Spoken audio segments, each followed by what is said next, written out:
What is going on, everybody? Welcome back to another edition of Sleeper Colts. I am your host, as always, Cody Felger. Thank you, everybody, for tuning in today. The Indianapolis Colts, after having yesterday off, we're back at it today, the first official day of full pads, and there was definitely some good info here on what the first day looked like here. And as a lot of people said, it now gets real, right? It was kind of a warm-up last week without full pads, and now we get a clearer look on this roster with the Colts hitting full pads here on this Monday. So with that being said, guys, wanted to give you a quick rundown on everything that did happen here on day 5 of camp, day 1 of full pads here. So without further ado, let's get into this, guys. So first and foremost, the injury report. Here were some players who did not participate on Monday's practice. Alec still remains on that PUP list. We'll see if he comes out this week off of that or next week. You know, Chris Ballard last week said a week or two. So we'll kind of monitor that. But right now, Alec remains on that PUP list at the current moment in time. Hunter Wohler injured his hamstring in Saturday's practice. He did not participate on Monday. Derek Noddy also dealing with an injury, a toe injury. He did not practice either. But other than that, everybody was good to go for practice. And the way that this Colts team looked here on Monday, the starting 11 on offense, you had, of course, Daniel Jones at quarterback, Jonathan Taylor at running back. Laquan Treadwell continues to get run with the ones. Josh Downs, obviously, the other wide receiver. And you had your two tight ends, Tyler Warren and Mo Ali Cox. Of course, you had your offensive line remaining the same. The defense, though, when you looked at it, you had Leatu Latu, obviously, at one end. You had Arden Key, which was expected to be at the other end position, Grover Stewart. And then DeForest Buckner did not start, still probably kind of rehabbing back. So it was Adetomiwa Adebaware at that 3-tech position. Akeem Davis-Gaither and Bryce Betcher were on the starting defense, which is kind of fascinating there. Justin Wally continues to get run at that nickel corner spot. You have Charvarius Ward and Sauce Gardner. Cam Bynum at that free safety spot, which, interesting enough, Cam Bynum was actually calling the plays today instead of CJ Allen, which was kind of fascinating. Lou Anarumo talking about how they want to kind of take some pressure off of these rookies and allow them to just play faster. So Cam Bynum, maybe he does get more responsibility here throughout the course of this season until CJ Allen's maybe fully ready to be the guy and also, you know, living up to that NFL speed as well. So it's kind of fascinating there from that standpoint. And then obviously without Hunter Wohler, you know, practicing, it was AJ Holsey, the Colts' 3rd round pick, who was starting at that strong safety position. So no real surprises there. I was interested like with the CJ Allen thing, kind of curious on that.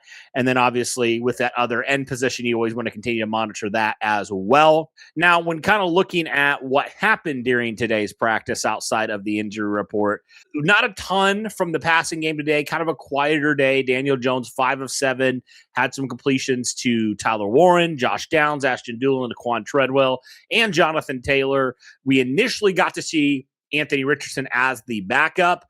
But once again, for the second straight practice, it was Riley Leonard getting the majority of the snaps with the twos. Leonard had 2 of the 3 11-on-11 sessions, even though Anthony Richardson technically started. So that was definitely interesting. And Leonard was 4 of 6, no completions to a wide receiver, which is kind of interesting. And Anthony Richardson went 3 of 5 with only 1 completion to a wide receiver. A lot more of a running game emphasis here early into camp with the full pads on and not a whole lot of an emphasis on the passing attack there. So Shane Steichen did return on Monday after missing Saturday's practice due to a personal issue that he had. The Colts kind of did something a little bit interesting from what people were saying, where they actually had the Colts offense against the second team defense, which was kind of interesting there. I already mentioned the whole idea of Cam Bynum getting a little bit more of a look there as the guy calling the plays for the defense. Like I said, Lou Anarumo talking about the fact that they want to help alleviate as much as they can what some of the rookies are dealing with, right? And allow them to play faster. Obviously, we know Bynum has had history calling plays in the past with Minnesota, so he is a guy that it's good to know that he is capable of doing that as well. We know Akeem Davis-Gaither has been given those responsibilities when CJ Allen was out. So it appears you have a few guys who can call the plays on defense, which is great to know. As we continue to look at this kicker position, we continue to see Blake Grupe continuing to hit every single kick. Again, another great day for Grupe. Made field goals all the way from 26 yards to 57 yards. He was just absolutely doing great stuff there. And man, I tell you what, he continues to be phenomenal for this Colts team ever since they brought him in midseason.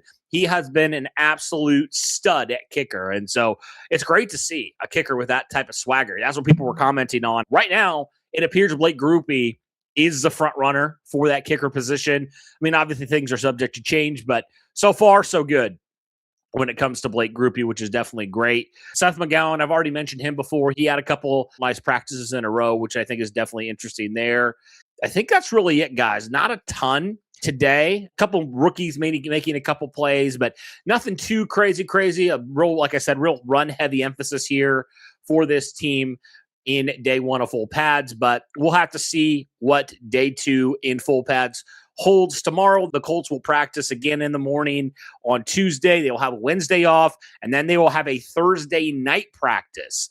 That'll be kind of fun. They'll have Friday off, and then they'll be back on Saturday and Sunday for practices before heading off to New England to have joint practices with the Patriots starting next Tuesday. So this is the last week for a bit here, because obviously remember the Colts are going to be playing their preseason game in New England on that following Thursday. So this is the last full week of Grand Park here until after they get back from New England there after that Thursday night game. So that's kind of a rundown, guys, of what happened today at Colts camp. It's always good to hear the pads hitting and we get some real answers to some questions here, especially on those lines. That's always something I'm looking forward to hearing, is when the pads come on, things can change on those offense and defensive lines. But overall, guys, that will really do it here for the recap for the Indianapolis Colts first day of full pads here in practice. But other than that, guys, thank you so much for tuning in. Greatly appreciate it. Keep it here for all your Colts news and things like that. But thank you guys so much